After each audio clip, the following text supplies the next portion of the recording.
আসসালামু আলাইকুম। আশা করি সবাই ভালো আছেন, সুস্থ আছেন, নিরাপদে আছেন।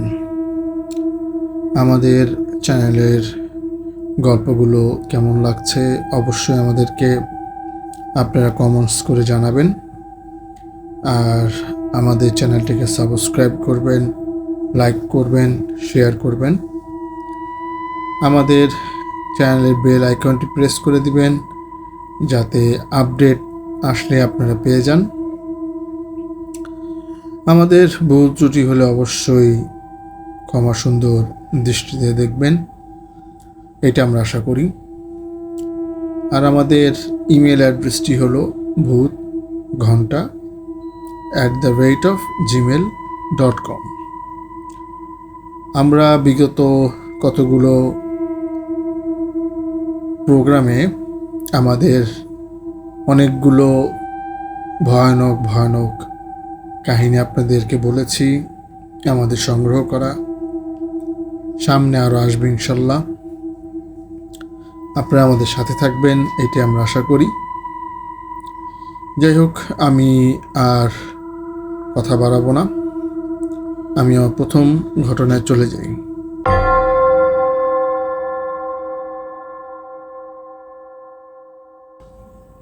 তো প্রথম যে ঘটনাটা, এটি আমার কলেজ ফ্রেন্ডের কাছ থেকে সংগ্রহ করা। তো আমার কলেজ ফ্রেন্ডের নাম আলম, ওর মামার সাথে ঘটে যাওয়া একটি ঘটনা। তো আমি যখন অনুষ্ঠানটি শুরু করি, আমার ফেসবুক ফ্রেন্ড বা আমার কলেজ ফ্রেন্ড মোটামুটি সবাই জানে। তখন ও আমাকে এটা মেল করছে কাহিনীটা। তো কাহিনীটা এমন ছিল, ওর মা বাড়ি ছিল ঝালকাঠিতে। তো কাহিনীটি মোটামুটি আপনার আজ থেকে প্রায় 30-40 বছর আগের কাহিনী। তো তখন ওর মামার বাজারে একটা দোকান ছিল, বড় সড়ো দোকান, অনেক নাম করা ওরা ছিল ফ্যামিলি। তো একটা অভ্যাস ছিল খারাপ ওর মামার, যে দোকান বন্ধ করার পর ফ্রেন্ড সার্কেলটা আড্ডা দিয়ে অনেক রাত করে বাড়ি ফিরত। তো ফ্রেন্ড সার্কেল যারা ছিল সবাই ওই জায়গারই ব্যবসায়ী, কিন্তু তার বাড়ি ছিল প্রায় আপনার 1 মাইল দূরে, আর বাকি সবার বাড়ি 5 মিনিটের রাস্তা বা বড় জোর 10 মিনিটের রাস্তা। তো সে আপনার ওদের সাথে আড্ডা দিয়ে প্রত্যেক দিন টাইম টু টাইম বাড়ি চলে আসতো। তো সেদিন আপনার দোকান বন্ধ করে সবার সাথে আড্ডা দিয়ে বাড়ির দিকে রওনা দিছে। তো বাড়ির দিকে উনি রওনা দিছে। তো আর কিছু দূর যাওয়ার পরই ওনারই পরিচিত রাশেদ নামে একটি ছেলে, ওর সাথে দেখা। তো রাশেদ বলতেছে, আরে মামা, ওরও মামা হয়, যে আপনি এত রাতে কোত্থেকে আসলেন? তো আমার ফ্রেন্ডের মামা বলতেছে, আমি তো দোকান বন্ধ করে তারপর আসলাম, তো তুমি এত রাতে কই যাও? তো রাশেদ বলে যে, মামা আমি তো জমির আইল ঠিক করতে যাব, সকাল না তো পানি পাবো না। তো উনি মনে মনে চিন্তা করলো যে রাশেদকে আমি যতটুকু জানি লেখাপড়া নিয়ে ব্যস্ত, মাস্টার্স করতেছে, ওকে আপনার 100 বার বইলেও জমিতে পাঠানো যায় না, আর আজকেও এত রাত করে একা জমির আইল কাটতে আসছে। সে আর কি মনে মনে চিন্তা করতেছে। তখন মামা জিজ্ঞেস করে বসলো, আচ্ছা রাশেদ, তুমি এত রাতে একা আসছো, তোমরা তো বলে কয়েও জমিতে আনা যায় না, তো তুমি যে আজকে আসছো আইল কাটতে? পরে রাশেদ বলে, আরে মামা, বাবা তো খুব অসুস্থ, এখন আর কি আর করার, এখন আমারই আসতে হয়েছে। তো আসেন আমরা নিচের দিকে নামি, তারপরে একসাথে বাড়ি যাবো না, কারণ আপনাদের রাস্তা থেকে তো জমি একটু নিচের দিকেই থাকে। তো নিচের দিকে নামলো, নামার পরে মানে এমনি তো মামা একটু সন্দেহ হইতেছিল যে এত রাতে রাশেদ তো যাওয়ার কথা না। তো এর মধ্যে আপনার নিচে নামার পরে উনি তো রাশেদের পেছনে পেছনে হাঁটতেছে, হঠাৎ একটা শব্দ আসলো পেছন থেকে। তো সেই শব্দর দিকে যখন মামা তাকাইলো, তাকানোর পরে যখন আবার সামনের দিকে তাকাইছে, তখন দেখতেছে যে রাশেদের পরিবর্তে পুরা মুখটায় আপনার শুধু চোখ আর চোখ, আর কিছুই নেই। এখন চোখগুলো আপনার না আছে নাক, না আছে মুখ, না আছে কান, কিছুই নাই, শুধু একটা মুখমণ্ডল। এই মুখমণ্ডলে চোখ আর চোখ ভরা, আর কিচ্ছু নেই। তো এইটা দেখার পর তো উনি প্রচণ্ড ভয় পাইছে।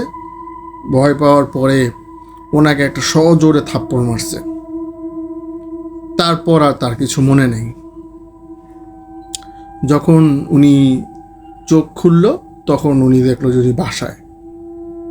তখন উনি বলল যে আমি দোকান থেকে আসতেছিলাম, তো আমি বাসায় কেন, আমার সাথে কিছু কি হয়েছে?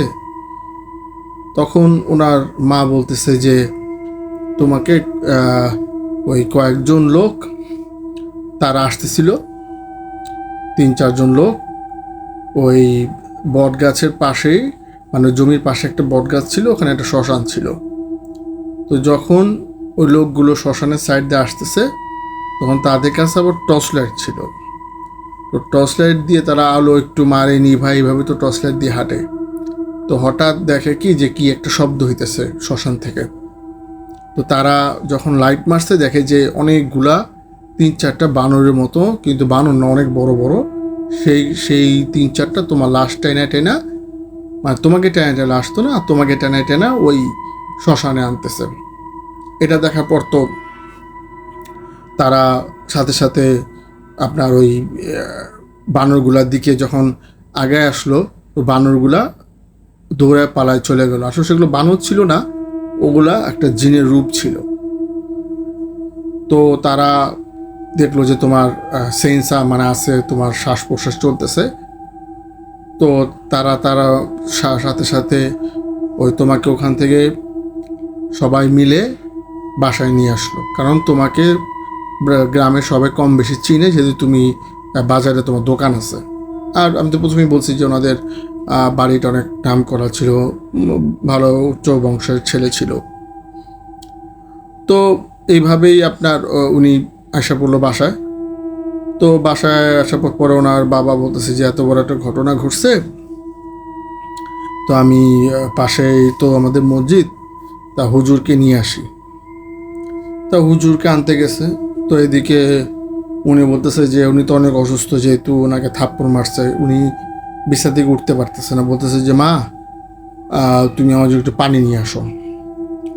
তো ওনার মা পানি আনতে গেছে, উনি রুমে একাই।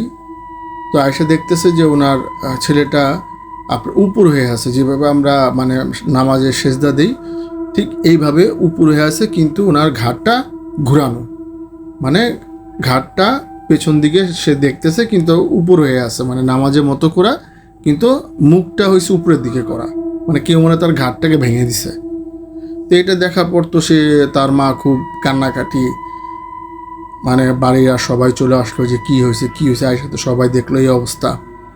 তো এর মধ্যে তো ওনার বাবা হুজুরকেও নিয়ে আসছে ঝাড়ফুঁক করার জন্য। পরে হুজুর আসলো, হুজুরে এসে এটা দেখলো। দেখার পর হুজুর বলল যে এখন তো যা হওয়ার হয়েছে, কী আর করার। তো আমি জানাজা টানাজা পড়াইলো হুজুর, তারপর গোসল টোসল দিল, তারপর কবরস্থ করলো তাকে।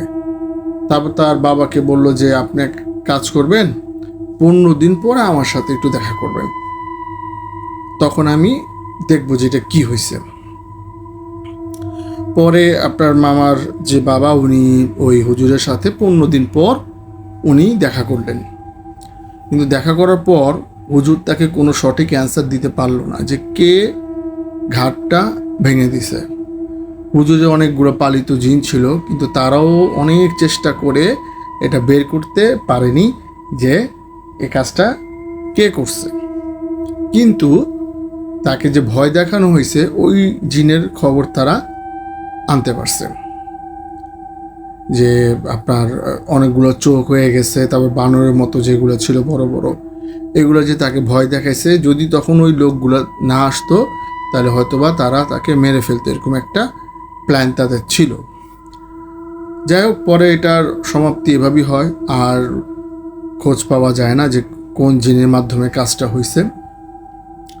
তো প্রথম ঘটনা আমার আজকে এটাই ছিল।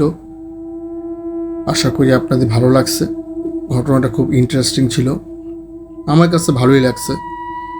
আপনারা আমাদের পুরো গল্পটা শুনবেন, আর অবশ্যই আমাদের কমেন্টস করবেন, লাইক শেয়ার সাবস্ক্রাইব তো অবশ্যই করবেন। যাই হোক, আমি এখন আমার সেকেন্ড ঘটনায় চলে যাব।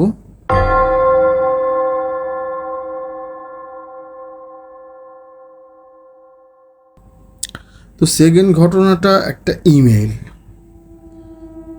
তো ইমেলটা আমি পেয়েছি কিছুদিন আগে। তো যে আমাকে ইমেল করেছে তার নাম হলো মামুন। তো মামুন ভাই যেভাবে লিখেছেন আমি সেইভাবেই আপনাদেরকে বলার চেষ্টা করব। তো মামুন ভাই আপনার মাছ ধরতে খুব পছন্দ করত, আর এই কাহিনীটি ঘটে গেছে কুষ্টিয়া জেলায়। তো মামুন ভাই খুব মাছ ধরতে পছন্দ করত, তখন বর্ষার সিজন। উনি রাতে বেলা মাছ ধরাটা বেশি পছন্দ করত, কারণ রাতে বেশি মাছ পাওয়া যায়। তো উনি যাওয়ার জন্য প্রস্তুতি নিতেছে সন্ধ্যাবেলা। তো ওনার চাচাতো ভাই ছিল, ওনার নাম ছিল ইকবাল।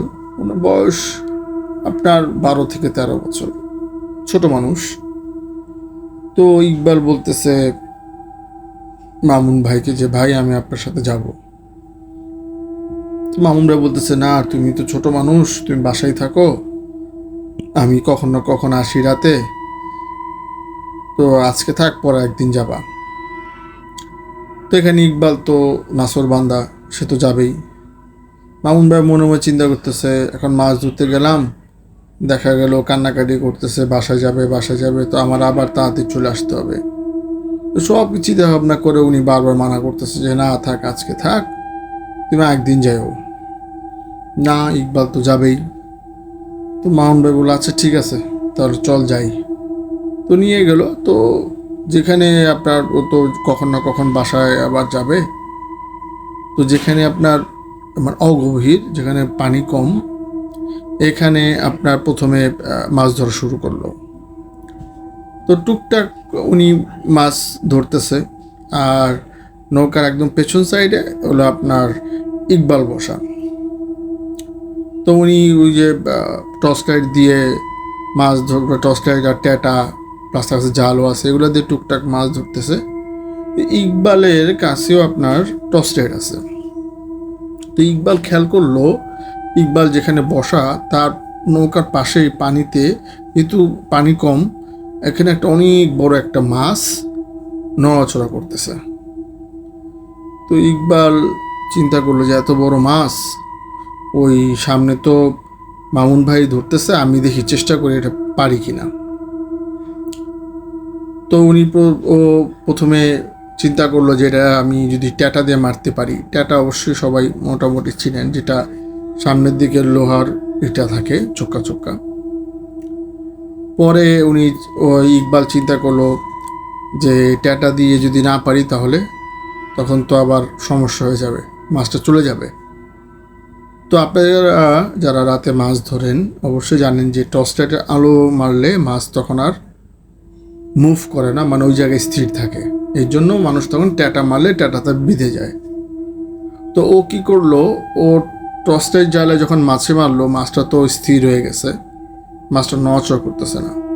যেহেতু অগভীর ছিল, মানে অল্প পানি ছিল, তো ও কী করলো, চিন্তা করলো আমি হাত দিয়ে মাছটা ধরবো।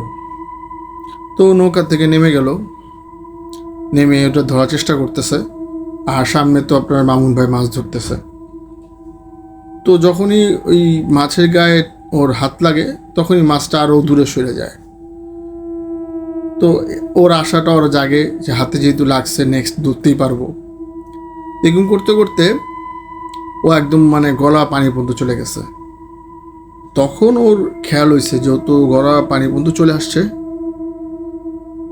তো এখন সে তো অনেক মানে চিল্লাচিল্লি শুরু করছে।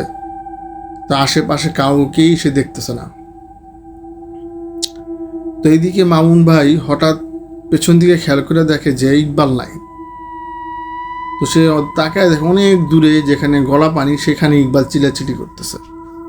তো সে তাড়াতাড়ি নৌকা নিয়ে ওখানে যায়। যাওয়ার পর ইকবালকে নৌকায় উঠায় ইকবালকে জিজ্ঞেস করে যে কী ব্যাপার, তুই এই জায়গায় কীভাবে আসলি? তখন ইকবাল মামুন ভাইকে সব ঘটনা মাছের ঘটনাটা খুলে বলে। তো যেহেতু মামুন ভাই আপনার একটু সিনিয়র, তার বয়স 25-26, আর সবসময় মাছ ধরে, উনি ব্যাপারটা বুঝতে পারছে যে এটা আসলে মাছ ছিল না। ভাগ্য ভালো যে ওনার মানে চাচাতো ভাইয়ের কিছু হয়নি। তো যাই হোক, ওনারা তাড়াতাড়ি ওখান থেকে নৌকা করে পাড়ে আসলো। তো পাড়ে আসার পরে আপনার বাড়ির দিকে রওনা দিল। তো নদীর পাড় থেকে তাদের বাড়ি প্রায় 3 কিলো পথ। তো প্রায় তারা 1 কিলো মতো চলে গেছে। 1 কিলো পরে যাওয়ার পর একটা ব্রিজ পড়ে। তো ব্রিজে তারা যখন উঠলো, তারা কান্নার শব্দ পাইতেছে, মানে এমন কান্না, মানে খুব মায়াবী কান্না, মানে আপনার মন ধরে যাবে এরকম কান্না। তো ইকবাল তো ছোট মানুষ, বলতেছে যে মামুন ভাই কেউ তো মনে কান্না করতেছে, এত মনে অনেক কষ্টে আছে। তখন মামুন বলে, আরে এগুলা কিছু না, তাড়াতাড়ি পা চালা, বাড়ি যেতে হবে। তখন ইকবালের মনে একটু হইল যে এত কান্না কাটতেছে, কি না কি হয়েছে। কেন ওই মামুন ভাই তো বলতেছে না যে আসলে এটা তো মানুষ কান্না করতেছে না, এত রাত্রে আশেপাশে কোনো বাড়ি ঘর নাই, কে কান্না করবে। যাই হোক, তারা একটু সামনে গেল, হাঁটতে হাঁটতে সামনে যাওয়ার পরেই তাদের সামনে আপনার একটু পরে বিড়াল আসে, একটু পরে কুকুর আসে। তখন আপনার ইকবাল একটু ভয় পেল। তখন ইকবাল বলতেছে, মামুন ভাই এগুলো যে বারবার আসতেছে, এখানে তো কোনো বাড়ি ঘর নাই, এগুলো কোত্থেকে আসতেছে? তখন মামুন ভাই বলতেছে, কোনো কথা বলিস না, যা সুরা পারস সুরা পর, আর কোনো কথা বলবি না। সুরা যতক্ষণ পর্যন্ত আমরা বাড়ি না যাবো সুরা বন্ধ করবি না। তো তো এমনি আপনার ছোট মানুষ, ওর পা খুব ব্যথা করতেছে, এখন হাঁটতে পারতেছে না। তখন মামুন ভাই বলে, ঠিক আছে আমি তোরে কাঁধে নিতেছি, কিন্তু তুই সুরা বন্ধ করবি না, সুরা পড়তেই থাকবি। তো এইভাবে মামুন ভাই ইকবালকে কাঁধে নিয়ে হাঁটতেছে। তো এর মধ্যে আপনার কি হইল যে হঠাৎ অনেক জোরে বৃষ্টি আসলো। তো বৃষ্টির মধ্যে তো নর্মালি মানে হাঁটা যায় না, তার মধ্যেও ওনার কাঁধে আরেকজন, মানে তারা হাঁটতে পারতেছে না। তো তারা চিন্তা করলো যে একটা গাছের নিচে বসি, তারপরে যাব। তো তারা একটা গাছের নিচের মধ্যে আশ্রয় নিল। তো আশ্রয় নেওয়ার পরে তারা দুজনই মানে কথা বলতেছে। এর মধ্যে তো যেহেতু ইকবাল আপনার ছোট, ও তো প্রচণ্ড ভয় পাইছে। তখন মামুন ভাইকে বলতেছে যে ভাই আমি তো অনেক ভয় পাইছি, তো আমি এখন বাড়ি কিভাবে যাব? তো মামুন ভাই বলছে, আরে আমি তো আছি সাথে, তুই এত কেন চিন্তা করস, এগুলো বলতেছে কথাবার্তা। হঠাৎ দেখতেছে যে এক লোক আসতেছে, তার হাতে একটা হারিকেন। তো তখন তারা একটু সাহস ফিরে পাইল যে যাক, একটা লোককে আমরা পাইছি। তো ওই লোক আস্তে আস্তে তাদের সামনের দিকে আসছে। তখন বৃষ্টি কমে গেছে, গুড়ি গুড়ি পড়তেছে। তো চিন্তা করলো যদি তার সাথে আমরা বাড়ি যেতে পারি, সে তোমার ওদিকে যাবে, জিজ্ঞেস করব। তো আস্তে আস্তে যখন হারিকেনটা নিয়ে তাদের সামনে আসতেছে, প্রায় কাছাকাছি চলে আসছে, তখন ওই মামুন ভাই ওই লোকটাকে জিজ্ঞেস করতেছে যে চাচা আপনি কি মানে ওদের গ্রামের কথা বলে ওইদিকে যাবেন? তখন চাচা বলে, হ্যাঁ আমি ওদিকে যাব। তো যাই হোক, তারা তিনজনে সুন্দর হাঁটতে হাঁটতে বাড়ি চলে আসলো। তো বাড়ি যে যখন তারা ঢুকবে, তখন চাচাকে মামলা বলতেছে, চাচা অনেক ধন্যবাদ, আপনি আমাদের বাড়ি পৌঁছে দিলেন, তখন চাচা বলল, দেখো আমি তোমাদের বাড়ি পৌঁছে দিয়েছি ঠিকই, কিন্তু এর পরে থেকে তোমরা আর ওখানে মাছ ধরতে যাবা না। আজকের মতো তোমাদেরকে আমি বাঁচায় নিয়ে আসছি, পরে কিন্তু আর বাঁচানো সম্ভব হবে না। এটা বলার পরই ওই চাচার যে লোকটা ছিল একটু সামনে গিয়েই ভ্যানিশ হয়ে গেল। এটা তার চোখের সামনে দেখা। এটা দেখার পর তো সে আর কি সেন্সলেসের মতো অবস্থা, কিন্তু সেন্সলেস হয়নি। আর ইকবাল যেটা ছোট ভাই ছিল তার, ও তো মানে পুরাই দেখে অবাক হয়ে গেছে, কি হইলো এটা। পরে তাড়াতাড়ি বাসায় তারা ঢুকে গেল। ঢুকে যাওয়ার পরে তার বাবা মাকে সব কিছু বললো। বলার পরে তারা ওই আপনার বিদেশে যা করে নর্মালি, লবণ পানি বা লোহা পুড়ে পানি খাওয়ানো যাতে ভয় না পায়। আর ওই মাউন্ট ভাই বাবা একটু ঝাড়ফুঁকও পারত। পরে দুজনকে ঝাড়ফুঁক করে দিছে ইনশাল্লাহ। তারপরে কোনো সমস্যা হয়নি, জ্বর টর এগুলো কিছু আসেনি। এই ছিল আর কি আপনার সেকেন্ড ঘটনা। তো আশা করি আপনাদের ভালো লাগছে।